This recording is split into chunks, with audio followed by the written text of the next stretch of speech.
Hello everyone, मैं अंकुर वाबेले आप सभी का स्वागत करता हूं आपके अपने चैनल मैग्नेट ब्रेन्स हिंदी पर। मैग्नेट ब्रेन्स हिंदी एक ऐसा प्लेटफॉर्म है जो हिंदी माध्यम की कक्षा 7वीं से लेकर कक्षा 12वीं तक का संपूर्ण पाठ्यक्रम बिल्कुल निःशुल्क में उपलब्ध करा रहा है। मतलब क्या हुआ? मतलब ये कि आपको कोई पेमेंट नहीं करना है, किसी प्रकार का कोई पैसा खर्च नहीं करना है। सभी वीडियोस मिलते हैं आपको बिल्कुल निःशुल्क, वो भी क्वालिटी कंटेंट और बेस्ट फैकल्टीज के साथ। तो बात करेंगे कि इस वीडियो के अंदर हम क्या पढ़ने वाले हैं, हमारा टॉपिक क्या रहने वाला है इस वीडियो का। तो हमारा टॉपिक है अधिशेष कृषि उत्पादों की बिक्री। हम यहां पर अधिशेष को भी समझें क्या कहलाता है। कृषि उत्पाद तो हम समझते हैं, तो हम कृषि उत्पाद में जो अधिशेष शब्द लगा है उसको समझेंगे। ये टॉपिक है कक्षा 9वीं के अर्थशास्त्र के चैप्टर नंबर 1 का, और चैप्टर नंबर 1 यानी कि अध्याय 1 का नाम है पालमपुर गांव की कहानी। इस कहानी के अंदर हमने गांव में कृषि कार्य या उत्पादन संबंधी क्रियाओं को ही हम समझ रहे हैं। अभी हमारी खेती वाली सारी बातें चल रही हैं। इसके बाद वाले वीडियोस में हम नॉन फार्मिंग पर बात करेंगे। नॉन फार्मिंग एक्टिविटीज मतलब गैर कृषि कार्यों पर भी बात करने वाले हैं। गैर कृषि कार्यों पर गैर कृषि क्रियाओं पर भी बात करने वाले हैं। वो बात होगी अगले वीडियो में। आज हम अभी बात करेंगे अधिशेष कृषि उत्पादों की बिक्री कैसे बेचते हैं, क्या होता है अधिशेष। चले आगे बढ़ते हैं। तो आपने जाना था कि किसानों ने उत्पादन के 3 कारकों का, उत्पादन मतलब जो भूमि से उत्पादन करते हैं, उत्पादन कब कहलाता है? जब ये फसल को थ्रेसर में डालकर गहाई करके घर ले जाएंगे तब उत्पादन हो जाएगा, है ना। तो उत्पादन के 3 कारकों का प्रयोग कर अपनी भूमि में गेहूं पैदा किया था। वो 3 कारक कौन कौन से थे? भूमि का, श्रम का और पूंजी का। भूमि जिस पर हमने खेती की थी, व्यक्ति वो मतलब श्रम मतलब वो कार्य जो किया गया था उसको श्रम कहेंगे, और उसके लिए लगी आवश्यक पूंजी, उसमें कुछ हमें पैसा लगा था। तो इन तीनों कारकों का उपयोग करके हमने गेहूं का उत्पादन कर लिया। अब बात होती है कि जैसे ही गेहूं की कटाई हो जाएगी तो उत्पादन की जो प्रक्रिया है वो पूर्ण हो जाएगी। उत्पादन की प्रक्रिया स्टार्ट कहां से होती है? खेत बनाने से। खेत बनाने का मतलब क्या है? खेत की जैसे ही हम जुताई करते हैं ना, तो जुताई से स्टार्ट होगा और इसके बीच में कई सारी प्रक्रियाएं आएंगी और खत्म कहां होगा? गहाई पर, है ना। खत्म कहां होगा? गहाना कहलाता है। गहाई पर गेहूं थ्रेसर में जाकर दाने के रूप में हमें मिल जाएगा। अब जुताई के बाद फिर बुआई आएगी। बुआई के बाद कीटनाशक दवा का छिड़काव आएगा, खाद का छिड़काव आएगा, सिंचाई लगेगी 2-3, फिर ऐसे कट कर रख जाएगा, फिर गहाई होगी। तो गहाई के साथ उत्पादन की प्रक्रिया पूर्ण हो गई। अब बात करेंगे कि जो गेहूं उत्पादित किया है किसानों ने, किसान उस गेहूं को करता क्या है। किसान आपके पास 2 प्रकार का है। एक किसान है मध्यम किसान और बड़ा किसान, और एक किसान आपके पास छोटा किसान।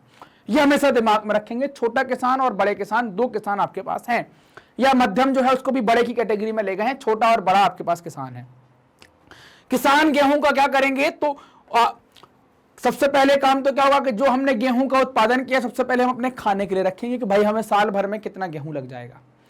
फिर उस गेहूं से हमें कुछ दाल, कुछ चावल, कुछ कपड़ा लत्ता, दवाई, इन सब में खर्च करना होगा। तो उपभोग के लिए हम गेहूं को रखेंगे। इसके बाद जो बच जाएगा उसको हम बेच देंगे। मतलब उपभोग के बाद जो चीज बच गई उसको क्या कहते हैं? अधिशेष।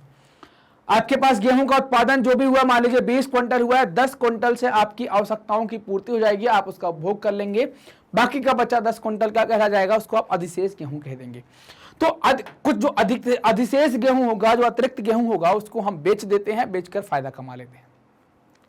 अब 2 प्रकार के किसान हमने आपसे बात करी थी कि जो छोटे किसान हैं और बड़े और मझोले किसान हैं। छोटे किसानों में सविता, जो आपने देखा था गोविंद जैसे बड़े किसान से ब्याज पर पैसा लेने के लिए मजबूर हुई थी और मजदूरी करने के लिए मजबूर हुई थी 100 रुपए प्रतिदिन में। और एक और किसान जिसको आप गोविंद कहते हैं, गोविंद और गोविंद के बेटे, ये आपको याद होगा। गोविंद के बेटे जहां पर हमने भूमि का वितरण देखा था तब देखा होगा। तो सविता और गोविंद के बेटे छोटे किसान हैं। तो ऐसे छोटे किसानों के पास अधिशेष इतना नहीं होता, बहुत कम अधिशेष होता है। क्यों अधिशेष कम होता है? क्योंकि उनका खेत का आकार छोटा है, इस कारण से उत्पादन कम होता है। उत्पादन कम होता है लेकिन घर में मेंबर तो उतने हैं। बड़े आदमी के यहाँ 4 आदमी हैं और गरीब आदमी के यहाँ 4 आदमी हैं। तो एक बड़े आदमी के 4 आदमियों को भी उतना ही भोजन लगेगा, गरीब आदमी के लिए भी उतना ही लगेगा। लेकिन जो बड़ा आदमी है इसके यहाँ उत्पादन क्या होगा? ज्यादा होगा, और जो गरीब आदमी है इसके यहाँ उत्पादन क्या होगा? कम होगा। तो कम होगा तो फिर उत्पादन कम होगा, तो इससे क्या होगा? अधिशेष भी कम होगा। अधिशेष कम होगा तो मतलब वो बेच कम पाएगा। जब बेच कम पाएगा तो उसको नगद कम मिलेगा। नगद कम मिलेगा तो जब वो खेती की तैयारी दोबारा से कर रहा होगा तो उसको फिर हाथ फैलाना पड़ेगा, फिर कर्जा लेना पड़ेगा। तो उसकी प्रक्रिया यही चलती रहती है। मतलब जो उसका उत्पादन होता है उसका एक बहुत बड़ा भाग परिवार की आवश्यकताओं के लिए रख लेते हैं। बहुत थोड़ा सा हिस्सा उनको मिलता है जिसको वो बेच पाते हैं। मझोले और बड़े किसान ही बाजार में गेहूं की पूर्ति करते हैं। मतलब आपको ये समझना होगा कि जो मझोले और बड़े किसान हैं उनके पास अधिशेष ज्यादा होगा और उनका ही गेहूं बाजार में आता है। बाजार में व्यापारी गेहूं खरीद कर उसे आगे कस्बों और शहरों में दुकानदारों को बेच देते हैं। अब उदाहरण के तौर पर लेते हैं एक बड़ा किसान तेजपाल, जिससे सविता ने उधार लिया था। तेजपाल सिंह एक बड़े किसान हैं, वो अपनी समस्त भूमि से 350 क्विंटल गेहूं अधिशेष में प्राप्त करते हैं। अधिशेष का मतलब क्या है? अभी इसके अलावा कुछ और उत्पादन था जो इन्हें आवश्यकताओं के लिए रख लिया। 350 क्विंटल गेहूं इन्हें अधिशेष में रखा। अब क्या करेंगे? अपने अतिरिक्त गेहूं को वो रायगंज के बाजार में बेच देंगे और अच्छी कमाई कर लेते हैं। ये गेहूं कैसे बोरे चले जाएंगे, बेच देंगे। अब बात आएगी कि तेजपाल सिंह या इनके जैसे जो बड़े किसान हैं वो इस कमाई का करेंगे क्या, जो कमाई हो गई है। तो पिछले वर्ष तेजपाल सिंह ने अधिकांश पैसा बैंक के अपने खाते में जमा कर दिया। बाद में उसने इस पैसे का उपयोग किसानों को कर्जा दिया और वो 24%, 25% ब्याज दर पर पैसा देते हैं। उसने बचत का उपयोग अगले मौसम की खेती के लिए कार्यशील पूंजी की व्यवस्था करने में भी करा। मतलब अगले साल की हमें खेती करना है तो उसके लिए हमें क्या क्या मशीन जो कुछ लेना है, बीज खाद वाद, इन सब में उसने उपयोग कर लिया। इस वर्ष तेजपाल सिंह की जो बचत हुई है वो बचत के पैसों से एक ट्रैक्टर लेना चाहते हैं। कोई सा भी ट्रैक्टर पसंद आ सकता है, बचत हुई है पर्याप्त, तो कोई भी ट्रैक्टर जो इनको अच्छा लगेगा ट्रैक्टर खरीदने की योजना बना रहे हैं। दूसरे ट्रैक्टर से उसकी स्थिर पूंजी में वृद्धि हो जाएगी। पहले से एक ट्रैक्टर है, ये दूसरा ट्रैक्टर खरीद रहे हैं, तो आप समझ सकते हैं बड़े किसान ठीक ठाक स्थिति में होते हैं, तो इनसे क्या होगा, एक और उनकी एक स्थिर कमाई यहां पर बढ़ जाएगी। तेजपाल सिंह की भांति दूसरे बड़े और मझोले किसान भी खेती से अधिशेष कृषि उत्पादों को बेचते हैं और अतिरिक्त कमाई करते हैं, फायदा लेते हैं। कमाई के एक भाग को वो अगले मौसम की पूंजी की व्यवस्था के लिए बचा लेते हैं। बाकी इस तरह उनको क्या हो जाता है, पूंजी की कोई व्यवस्था नहीं करनी पड़ती, पूंजी उनको बच जाती है, पूंजी की बचत कर लेते हैं, तो अपने अधिशेष से उनको ये सारी चीजें मिल जाती हैं। कुछ किसान बचत का उपयोग क्या करते हैं, कोई भैंस ले आया, जानवर खरीद लिया, किसी ने ट्रक खरीद लिया, किसी ने कोई दुकान खोल ली। जैसा कि हम देखेंगे आगे आकर, जब हम गैर कृषि कार्यों पर बात करेंगे तो हम बात करने वाले हैं कि जो कृषि से अतिरिक्त पैसा कमाते हैं बड़े किसान, उससे कैसे गैर कृषि कार्य करते हैं, उसको भी हम देखेंगे, समझेंगे कैसे कर लेते हैं। जैसे कोई ने मशीन खरीद ली, हार्वेस्टर खरीद लिया, या कुछ भी ऐसे अतिरिक्त काम करते रहते हैं। और हम 3 किसान लेते हैं अलग अलग प्रकार के। इसमें आप किसान देख सकते हैं कि एक किसान की अगर हम बात कर रहे हैं, ये किसान आप देख रहे हैं कि बड़ा किसान हो सकता है। दूसरा किसान आप देख रहे हैं कि इसका उत्पादन पहले साल में 80, और तीसरे किसान की आप बात करें इसका उत्पादन घट रहा है। मतलब हमने किसान ए और बी और सी ऐसे हम लेते हैं। हम किसान ए के बारे में बात करते हैं। किसान ए के बारे में जैसे ही हम बात करते हैं तो आप पाएंगे कि किसान ए का पहले वर्ष जो उत्पादन था वो 100 क्विंटल था। ये क्विंटल में उत्पादन, गेहूं उत्पादन की बात कर रहे हैं। 100 क्विंटल का उत्पादन किया था और उपभोग कितने का था, मतलब अपनी आवश्यकताओं के लिए उसको जरूरत कितने की थी, 40 क्विंटल की।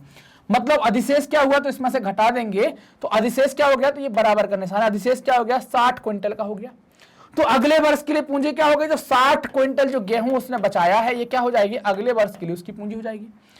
अब मान लीजिए कि अगले साल उसने फिर खेती करी, उसको बचत हो गई, ठीक ठाक बचत हो गई, तो उत्पादन उसका बढ़ गया, 120 क्विंटल हो गया।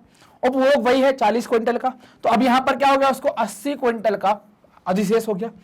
80 क्विंटल का तो बचत क्या हो गई, 80 क्विंटल की हो गई, 80 क्विंटल गेहूं की उसको बचत हो गई। मतलब इससे फिर वो मशीन खरीद लेगा या कुछ और खरीद लेगा तो उत्पादन और बढ़ा लेगा। मान लीजिए 130 क्विंटल कर लिया अगले साल, उपभोग वही है, घर में मेंबर वही है, उतना ही है उपभोग, तो क्या हो गया यहाँ पर, इसको फिर 90 क्विंटल के आसपास फायदा हो गया। तो यहाँ पर कितना, 90 क्विंटल गेहूं का इसको फायदा हो गया। ये आप मान लीजिए कि थोड़ा सा मध्यम टाइप का किसान है या बड़ा टाइप का किसान है, तो इसको तो हमने ये देख लिया। अब बात करेंगे कि जो इससे कम पैदावार करने वाला किसान है, तो इससे कम पैदावार करने वाला किसान आप देखें कि इसने 80 क्विंटल गेहूं पैदा किया है और इसका उपभोग आप देख पा रहे हैं कि 40 क्विंटल है। मतलब इसको अधिशेष कितना प्राप्त हुआ, अधिशेष क्या है, उत्पादन और उपभोग का अंतर होता है, ये अधिशेष कहलाता है। तो अधिशेष हुआ इसको 40 क्विंटल, मतलब अगले वर्ष के लिए पूंजी कितनी बना पाया, 40 क्विंटल गेहूं की मुद्रा के बराबर। अब इसको उसने अगले साल कुछ लगाया और अगले साल हो गई इसको 90 क्विंटल करीब गेहूं हो गया। तो अब इसको अधिशेष कितना हो जाएगा, 50, तो अगले साल 50 क्विंटल का फायदा। फिर मान लीजिए कि 95 क्विंटल पैदा कर लिया, तो कितना पैदा हो गया, 55 क्विंटल। तो इसको अगले वर्ष कितनी फायदा हो गई, 55 क्विंटल गेहूं का फायदा हो गई और इसको फिर वो उपयोग कर लेगा। एक और इससे छोटे किसान की बात करते हैं। अब छोटा किसान ये उत्पादन कर पा रहा है, इसका जमीन कम है तो इसका उत्पादन 60 क्विंटल के आसपास है और उपभोग 40 के आसपास है, तो इसको अधिशेष 20 क्विंटल हो पा रहा है। 20 क्विंटल अगले साल के लिए बचा पाएगा, कोई खास पैदावार इस 20 से बढ़ा नहीं पाएगा। अगले साल 65 कर लेगा, यहाँ पर 25 बच जाएगी और अगले साल 25 हो जाएगा। इससे थोड़ी बहुत और बढ़ा लेगा, 75-80 के आसपास आ जाएगा, तो यहाँ पर 35 क्विंटल बच जाएगी, तो 35। कहने का मतलब यह है कि जिनके पास जमीन ज्यादा है, जिनका उत्पादन ज्यादा होगा, उनका अधिशेष ज्यादा होगा, क्योंकि अधिकांश खेती हर जो लोग हैं या किसान परिवार है, उनमें उपभोग आपको सेम देखने को देखा है हमने। तीनों किसानों के अंदर हमने जब बात की है तो पहले किसान के यहां भी उपभोग 40 था, दूसरे किसान के यहां भी उपभोग 40 था और तीसरे के यहां भी 40 था। अंतर क्या था? उत्पादन में था। पहले के पास जमीन ज्यादा थी तो उत्पादन 100 का था, तो इसलिए उसको अधिशेष की जो बचत हो रही थी वो 60 की हो रही थी। दूसरे के पास थोड़ी जमीन कम थी लेकिन उत्पादन 80 क्विंटल, अधिशेष 40। तीसरे के पास जमीन और कम है, तो फिर ये सारा क्या उत्पादन का खेल है, इस कारण से अधिशेष आपको ऐसे बच पा रहे हैं। क्लियर बात? यहां से आपको बात समझ में आई कि अधिशेष क्या कहलाता है, कैसे बचेगा। उत्पादन जितना ज्यादा होगा उतना ज्यादा अधिशेष होगा, क्योंकि हमारे खर्चे, किसानों के खर्चे फिक्स होते हैं, हम फालतू खर्चा नहीं करते हैं। मैग्नेट ब्रेन्स के बारे में आप सभी जानते हैं, शिक्षा क्रांति का एक बड़ा नाम है। मैग्नेट ब्रेन्स के सभी, मैग्नेट ब्रेन्स जो जाना जाता है अपनी हाई क्वालिटी एजुकेशन के लिए, मुफ्त शिक्षा के लिए, मतलब आपको यहां पर किसी प्रकार का कोई वीडियो नहीं खरीदना है, कोई कूपन नहीं खरीदना है, सब कुछ आपको फ्री मिलेगा। कहां कहां मिलेगा? तो आप YouTube पर देख सकते हैं, वेबसाइट पर देख सकते हैं, एप्लीकेशन पर। मतलब मैग्नेट ब्रेन्स आपको उपलब्ध है, मतलब आप मैग्नेट ब्रेन्स के पास पहुंच सकते हैं YouTube के माध्यम से, वेबसाइट के माध्यम से, एप्लीकेशन के माध्यम से। तीनों जगह आपको किसी प्रकार का कोई पेमेंट नहीं करना, 1 रुपए आपको नहीं लगेगा। आप देखें हमारे टॉप कोर्सेस हैं, CBSE का जो NCERT की बुक है, हिंदी मीडियम, इंग्लिश मीडियम, कोई पैसा नहीं है। NTSC, ओलंपियाड, CUET, IIT की तैयारी करते हैं, नीट की तैयारी करते हैं, यूपी बिहार बोर्ड के जो लोग हैं, स्पोकन इंग्लिश हो गई, बैंक इंश्योरेंस के पेपर हो गए, RRB, SSC, UPSC, जैप के, कोई कोर्स का 1 रुपए आपको नहीं लगेगा, सब कुछ बिल्कुल निःशुल्क में आपको करवाया जाता है। आप हमसे जुड़ सकते हैं, सभी सोशल मीडिया प्लेटफॉर्म पर मैग्नेट ब्रेन्स अवेलेबल है। आप YouTube पर, फेसबुक पर, इंस्टा पर, ट्विटर पर और टेलीग्राम पर, इन सब माध्यमों से आप मैग्नेट ब्रेन्स के साथ जुड़ सकते हैं। जैसा कि आप जानते हैं कि मैग्नेट ब्रेन्स हिंदी माध्यम के विद्यार्थियों के लिए 7वीं से 12वीं तक के लिए मुफ्त शिक्षा उपलब्ध करा रहा है। मतलब सभी स्टेट बोर्ड के लिए, चाहे वो NCERT हो, चाहे वो यूपी बोर्ड हो, चाहे वो बिहार बोर्ड हो, चाहे MP बोर्ड हो, सभी के लिए आपको स्कूली शिक्षा बिल्कुल निःशुल्क, कोई पेमेंट नहीं करना, सब कुछ फ्री में आपको मिलता है। अब आपको क्या करना है, आपकी ड्यूटी क्या बनती है? तो आप चूंकि जुड़े तो हुए हैं मैग्नेट ब्रेन्स हिंदी से, आपको क्या करना है कि आप सब्सक्राइब कर ले, अगर नहीं किया है, वीडियो को लाइक जरूर करें, और आपके जो दोस्त अभी मैग्नेट ब्रेन्स के साथ नहीं जुड़ पाए हैं उनको जोड़ने के लिए वीडियो को उनके साथ शेयर करें, लिंक उनके साथ शेयर करें, ताकि सभी लोग उनसे जुड़ सकें। सभी लोग जुड़ेंगे तो शिक्षा क्रांति सबके पास पहुंचेगी, सभी को फायदा होगा। कमेंट सेक्शन में जाकर आप कमेंट कर सकते हैं, अपने डाउट भी बता सकते हैं, डाउट पूछ सकते हैं वहां पर, और साथ ही साथ आप हमें बता सकते हैं कि आपको वीडियो कैसे लग रहे हैं। मिलते हैं अगले वीडियो में, तब तक अपना ध्यान रखिए, पढ़ते रहिए, मस्त रहिए। धन्यवाद।